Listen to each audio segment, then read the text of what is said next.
Congo, Laurent Esso,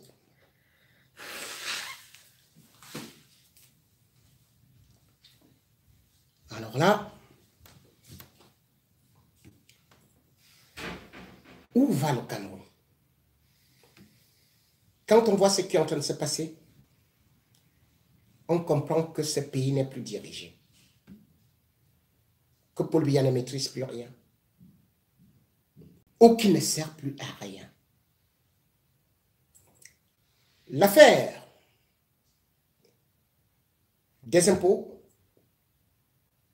et aussi l'affaire du port autonome de Douala avec Cyrus Ngom nous prouve aujourd'hui que tout un chacun au Cameroun a déjà son clan, ses éléments, et que ça fonctionne actuellement comme un gant. Rien n'est plus coordonné et personne n'a plus justement une oreille auprès du président. C'est très inquiétant.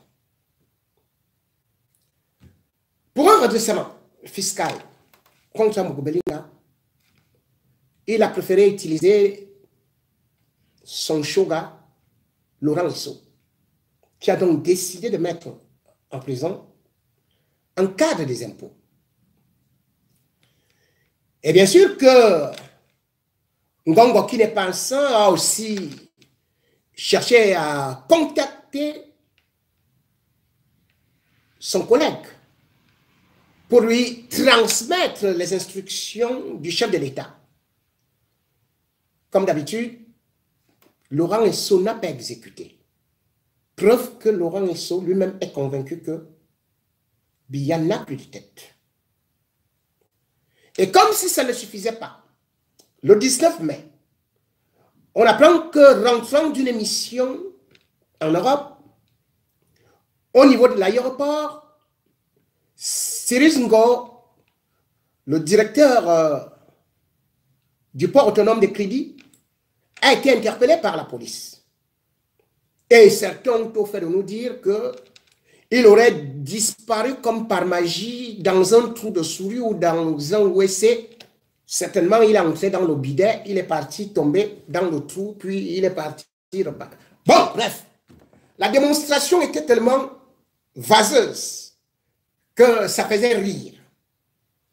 Parce qu'on disait qu'il était en fuite. Sauf que subitement, on voit le même Cyrus Ngom, président du conseil d'administration, bien assis. Et surtout ce conseil d'administration qui le félicite. À peine rentre-t-il chez lui, on apprend qu'il y a un mandat d'arrêt, on est en train de le chercher, on mandat d'amener, il doit aller en prison, c'est très grave, c'est très grave. Dis donc. Donc le conseil d'administration là, vous n'étiez pas au courant. Quand il part chez lui, c'est là où vous sortez pour dire que oui, on est en train de le chercher. Et puis vous ne l'avez pas encore trouvé. Puisque tout un chacun connaît comment est-ce qu'on arrête les marcheurs de Maurice Kamto. Ils sont tous en prison, non? Et comment est-ce qu'on ne parvient donc pas à arrêter Cyrus Ngom? En réalité, et aujourd'hui, il y a 2, 3, 4, 5, 8, 9, 10 clans qui se battent. Et le clan qui est le vent en poupe vient de prendre une aile dans l'aile. Ce clan, c'était celui de Laurent Esso avec Mougobelinga, qui pouvait utiliser l'épée de la justice pour couper, trancher les têtes à tous ceux qui voulaient les embêter. Sauf que maintenant, ce clan vient d'essuyer un autre revers. Parce que ce clan ne parvient plus à pouvoir arrêter les gens dans la mesure où, eh bien, Ngongo a aussi actionné ces réseaux qu'il commande. Pour arrêter maintenant, ne serait-ce que Cyrus Ngom, eh bien, il faut quoi? il faut la police. Alors, Laurent Esso appelle maintenant le délégué général de la Sûreté nationale, Bargangele, qui ne répond plus. Amgoubelinga qui cherche à joindre Bargangele, oh mon père, tu sais que ma chef, vraiment, les gars là, il faut envoyer les unités, on vient de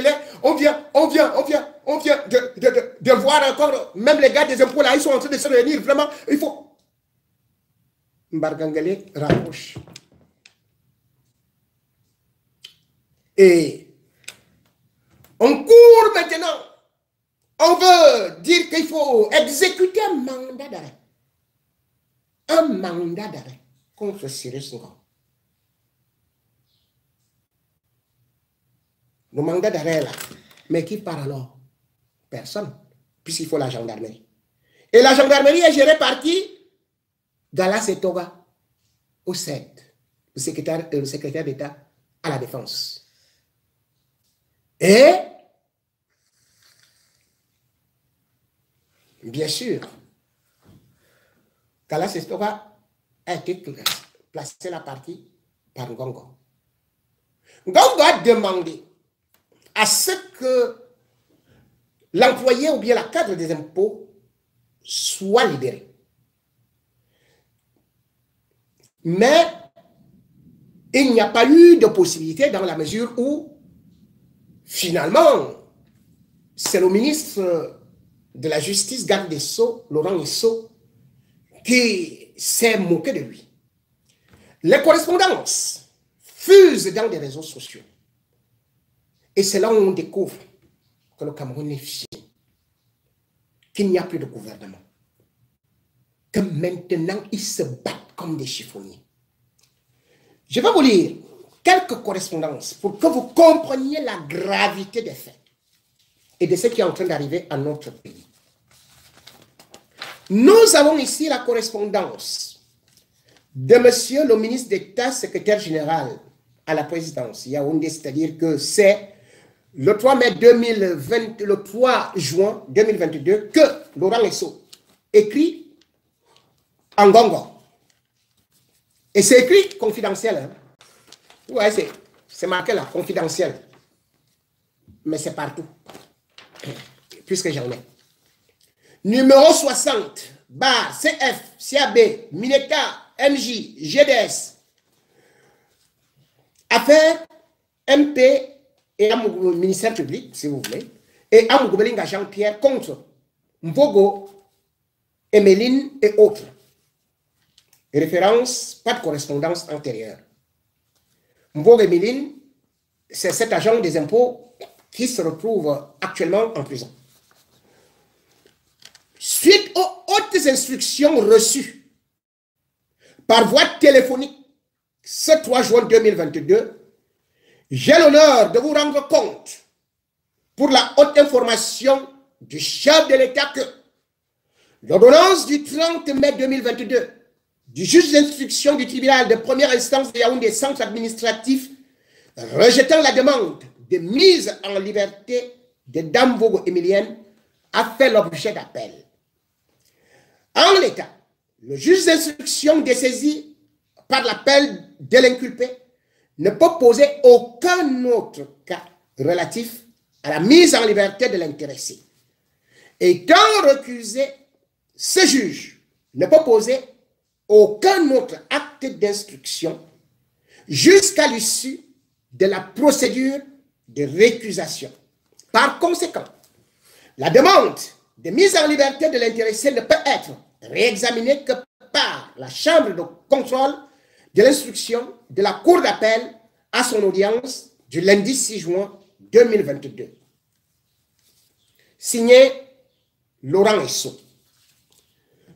Voilà donc une correspondance où le ministre de la Justice répond au ministre secrétaire général de la présidence qui a la signature de Biya et qui dit que Paul Biya me demande de te dire de libérer la femme là et lui dit que je ne libère pas.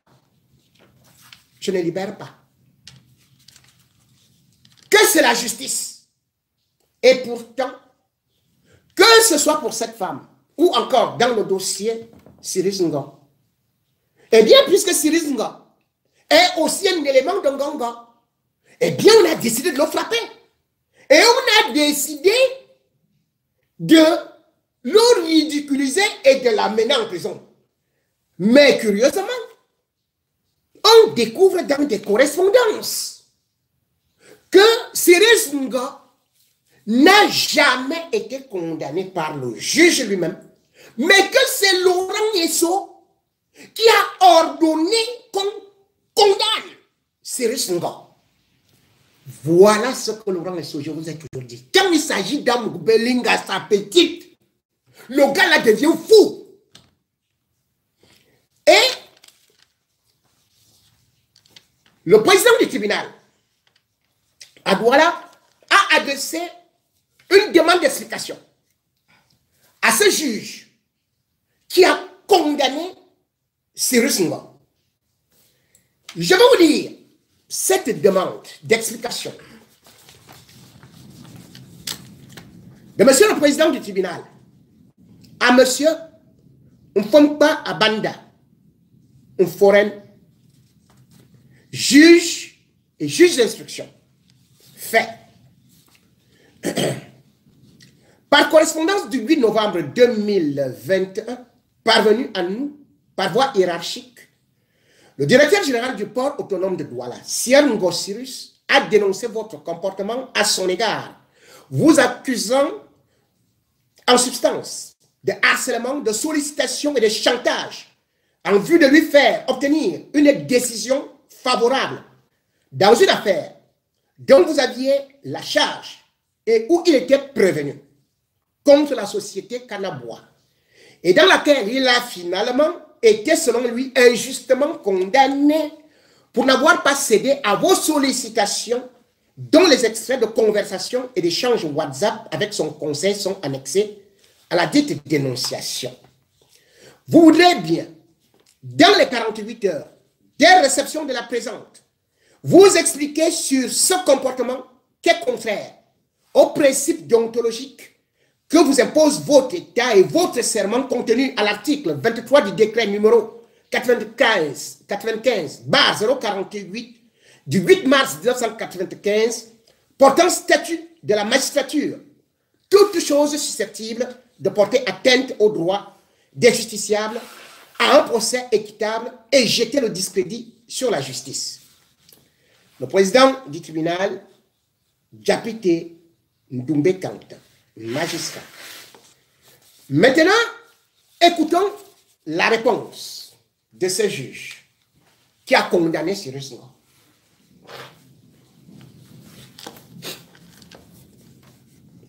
Monsieur le Président, j'accuse bonne réception de la demande d'explication que vous avez bien voulu m'adresser à la suite de la dénonciation faite contre moi par monsieur Ngo Cyrus, directeur général du port autonome de Douala, en rapport avec le jugement numéro 1854/CD/corps du 5 août 2021 que j'ai rendu dans l'affaire qui l'opposait au ministère public et la société Canabois.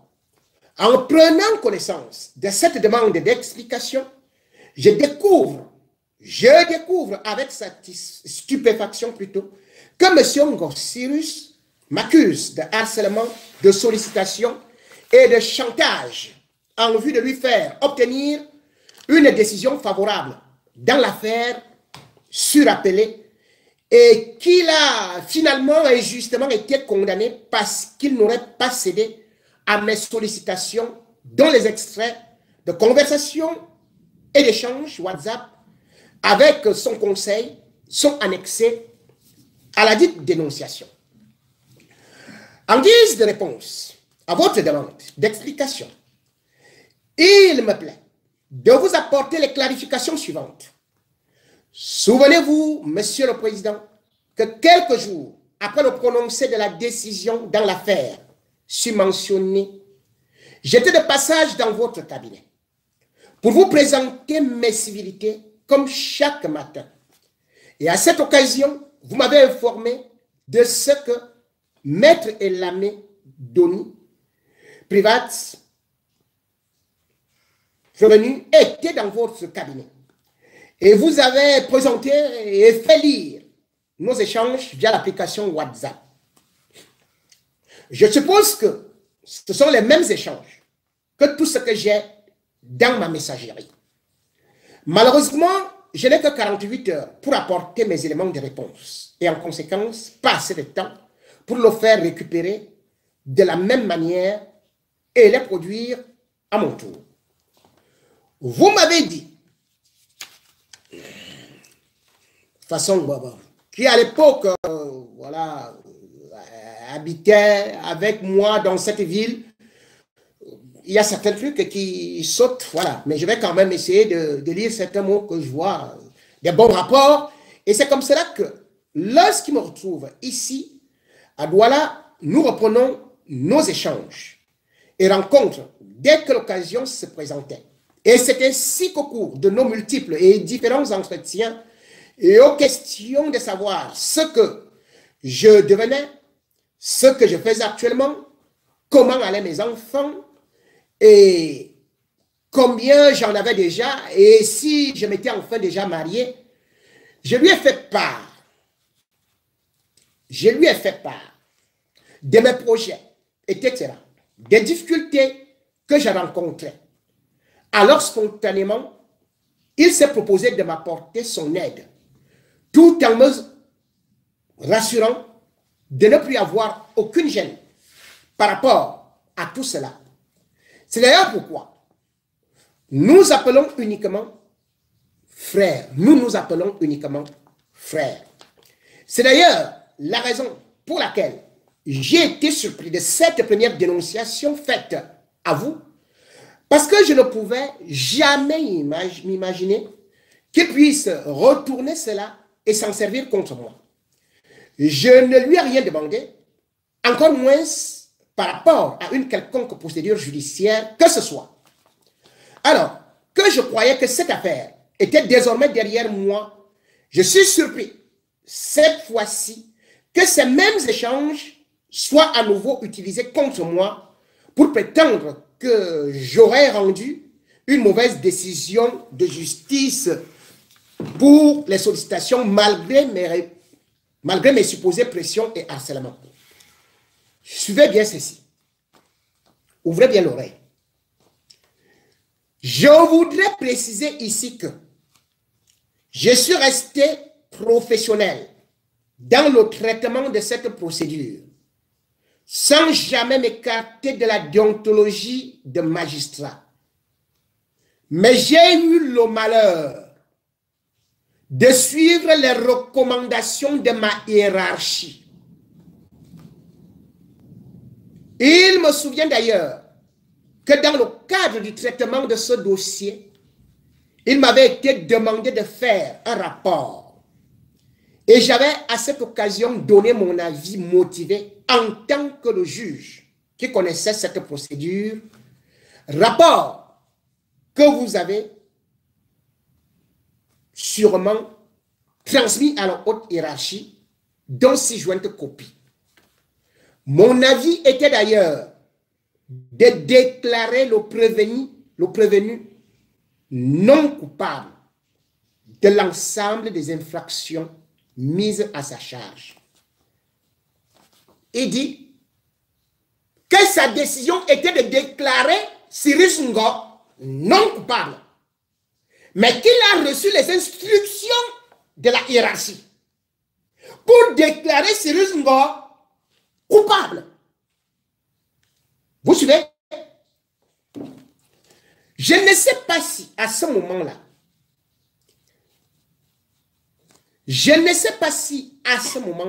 le prévenu avait été harcelé de quelque manière que ce soit par moi pour céder à mes sollicitations ou m'avait fait une promesse quelconque, alors que mon appréciation des faits et du droit était en sa faveur. En effet, il m'avait été laissé l'opportunité de trancher cette procédure. S'il m'avait été laissé l'opportunité de trancher cette procédure, en âme et conscience, j'aurais relaxé ce prévenu sans attendre de contrepartie de qui que ce soit. La décision que j'ai rendue m'ayant été imposée et dictée par ma hiérarchie directe qui disait recevoir des instructions du chancelier, de la chancellerie. Au départ, monsieur, bon, je m'arrête là. D'abord pour secourir. Mesdames et messieurs, qui est le supérieur hiérarchique? N'est-ce pas, on vous a dit que la justice est indépendante? N'est-ce pas, vous avez vu le ministre Laurent Esso écrire que laissez la justice faire. Je ne me mêle pas.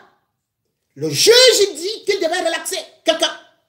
Et le juge reçoit un jugement qui est fait hors de son cabinet. Et suivez maintenant. Je ne vais pas lire la suite. Vous savez, nous, on a tout. Déposons ici, boîte noire. Mémorandum. Voilà ce que le même juge écrit maintenant à Paul Biya, président de la République. Mémorandum à son Excellence, Monsieur le Président de la République, président du Conseil supérieur de la magistrature. Yaoundé. On ne forme pas à Bada, on forme Apollinaire Bruno. Né le 15 décembre 1977 à Bafan, fils de feu, Mfomka Moïse, du département du Noun, arrondissement de Fumban, ancien sous-préfet. Et de Biangani Ngono Robertine, du département du Djaïlobo, arrondissement de Moyoma Sala. Commis d'administration à la retraite, marié, polygame et père de 7 enfants. Juge et juge d'instruction au tribunal de première instance de Douala Bonanjo. Matricule 58 666, téléphone. Bon, voilà, on passe. Référence. Jugement numéro 1854. Barre CD. Corps du 5 août 2021. Excellence, Monsieur le Président de la République. J'ai l'honneur de venir auprès de votre très haute personnalité solliciter votre intervention dans le cadre de l'affaire reprise en marche, objet du jugement correctionnel numéro 1854 rendu en date du 5 août 2021 par mes soins. En effet, dans ce dossier, la décision m'a été dictée et imposée par ma hiérarchie directe. Monsieur le Président du tribunal de première instance de Douala Bonanjo, contre mon avis sollicité au préalable, qui était de déclarer Sieur Ngosirus non coupable au regard des faits et du droit. Contre toute attente, je reçois une demande d'explication à la suite de la dénonciation faite par Sieur Ngosirus, de laquelle il ressort que je l'ai déclaré coupable au motif qu'il n'a pas cédé à mes sollicitations. Pièce 1. Excellence, Monsieur le Président de la République. D'après certaines indiscrétions, excusez-moi, Maître Elamé Boni Priva, l'un des conseils de Sieur Ngosirus, qui a fait transcrire nos échanges WhatsApp fraternels sur procès verbal d'huissier, pièce numéro 2, jointe à la sudite dénonciation, était la personne montée par mon supérieur hiérarchique direct pour m'atteindre, me salir et me jeter en pâture. Dans ce procès verbal, l'on m'attribue le fait d'avoir fait chanter ce conseil contre une décision de condamnation à l'encontre de son client, alors qu'à l'exploitation de ce pseudo, il n'est fait mention ni de Sieur Ngosirus, ni de sollicitation quelconque. Dans la demande d'explication, donc copie pièce 3, qui m'a été adressée, j'ai répondu que la décision que j'ai rendue dans ce dossier m'a été imposée et dictée. Mécontent de la vérité que j'ai apportée dans ma réponse, mon supérieur m'a demandé de reformuler en assumant la décision sous prétexte que on n'expose pas la hiérarchie. J'ai opposé une fin de non-recevoir à ces injonctions qui me valent la descente aux enfers. La promesse de détruire ma carrière m'a été faite Et joignant la parole à l'acte, les audiences m'ont été retirées au travers une ordonnance circonstancielle prise par ma hiérarchie, pièce 4. Comme si cela ne suffisait pas, confiné hors de mon domicile pour avoir été testé positif au Covid-19, Monsieur le Président du tribunal de première instance, ma hiérarchie directe s'est payé le luxe, en date du 18 janvier 2022, d'assiéger mon domicile pendant plus de 3 heures d'horloge, en compagnie de son garde du corps et des personnes non identifiées. Pièce 5. Et disant agir par ordre du garde des Sceaux. Agir par ordre du garde des Sceaux. Le garde des Sceaux, je crois que vous vous rappelez que c'est Laurent Esso. Et tenait à me faire décharger une demande d'explication. Pièce 6, dont réponse, pièce 7. Depuis lors, le sort de ma personne, ma famille, demeure entre les mains des personnes sans foi ni loi qui ne voient midi qu'à leur porte. Aussi, je sollicite votre très haute intervention, Excellence, Monsieur le Président, afin que vous preniez les mesures qui s'imposent pour faire cesser cette cabale entreprise contre ma personne, ma carrière de magistrat, ma famille, et me mettre au service d'une autre administration. Dans une suite favorable à la présente demande, en l'intervention, veuillez agréer, Monsieur le Président de la République, l'expression de ma très haute considération, signée Mfompa Abada Foren Apollinaire Bruno. Bon, voilà. Je m'arrête là d'abord pour les correspondances. Chers téléspectateurs, vous constatez donc que ça, avec une telle justice, quel investisseur peut venir au Cameroun lorsque le magistrat, un juge vous dit que c'est Laurent Esso, c'est la hiérarchie, sans même se baser sur la justice, pour protéger Abou Belinga. Quand on vous dit condamner tel. Et Laurent Esso, aujourd'hui, a une difficulté. Pourquoi? Parce que c'est très grave ce qui est en train de se passer. Laurent Esso a demandé qu'on arrête donc, par exemple, Cyrus Ngo. Le procureur a adressé, bien évidemment, un mandat d'arrêt et tout et tout.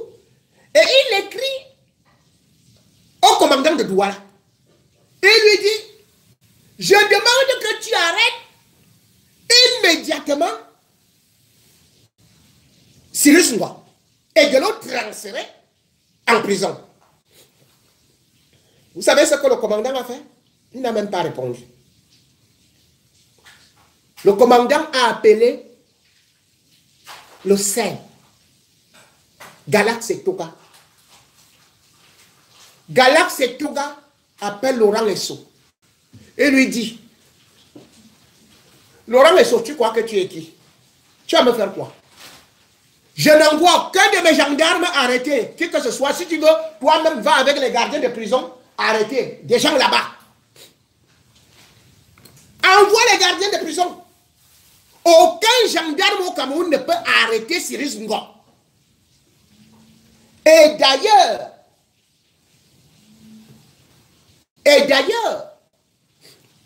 Galax et Toga immédiatement a aussi appelé son patron, qui est Ngongo. Ngongo a aussi pris le téléphone. Il l'a dit à Laurent Esso, je vais t'arrêter toi-même. Que moi j'ai l'armée, j'ai le BIR. Personne n'arrêtera, n'exécutera tes mandats d'arrêt. Et vous savez ce qu'il a fait? Aujourd'hui, au moment où je vous parle, Cyrus Ngo est gardé par le BIR. Non seulement on avait d'abord recruté les gros bras, mais maintenant c'est le BIR. Et on a demandé à Laurent Esso, envoie donc des gardiens de prison nous affronter. Donc la guerre se prépare maintenant entre les gardiens de prison qui n'ont pas d'armes. Contre le BIR, Ngongo a dit à Laurent Esso au téléphone que je vais t'arrêter. Je vais te faire arrêter. Voilà là où nous en sommes. Parce que Laurent Esso lui dit, Tu inventes tes choses là. Le président n'a pas de tête, il n'a rien dit. Il dit, ok, toi, comme tu utilises la justice, je vais utiliser l'armée. J'ai la civile. J'ai les gendarmes. J'ai le bille. Je vais t'arrêter. Et vous savez, Laurent Esso est déjà en train de trembler aujourd'hui comme il regarde à gauche et à droite parce que lui-même il est gardé par les gendarmes et les militaires. Amougou Belinga, qui voulait faire exécuter les mandats d'arrêt, il voulait que les autres agents des impôts soient arrêtés dans le bureau de la juge Aïssatou. Il envoie les Daffy avec l'équipe de reportage. Il est parti attendre là-bas parce qu'ils étaient convoqués les 7. Les gars, ils étaient là et ils disent que... Et après, il appelle un d'entre eux. Il attend là 2 heures de temps au bureau du juge. Après, il dit au juge que... Oh, mais quand vous repérez, les voilà, ils sont en réunion à l'hippodrome. Ah, envoyez les éléments, envoyez les éléments. Le juge doit aussi prendre le téléphone. Et il dit... police, allez-y, laissez arrêter. La police répond que... Il n'y a pas d'éléments. Hein? Il n'y a pas d'éléments pour les arrêter. Amougou Belinga. Il va à gauche, à droite, et tout. On lui dit 0 élément. Bargangele dit, je ne me mêle pas. Amougou Belinga prend maintenant le téléphone. Quand il a appris que, là, maintenant, Cyrus Ngo est gardé par le lobby. Il appelle Betia Somon. Oui, monsieur Betia Somon. Je ne savais pas que c'est comme ça que tu allais me faire, hein, que tu allais me poignarder derrière. Donc maintenant, tu laisses que ce soit le bire qui garde maintenant Gongo. Donc tu es contre moi. Je ne savais pas. Le Tia Somolé a dit que laisse-moi, je travaille. Laisse-moi, je travaille. Boum. Voilà là où on en est déjà. Parce que Petit Somon, maintenant son camp, il est en train de se ranger dans le clan Gongo. Donc Gongo, maintenant, il a les militaires. Il a l'armée, quoi. Il a la gendarmerie.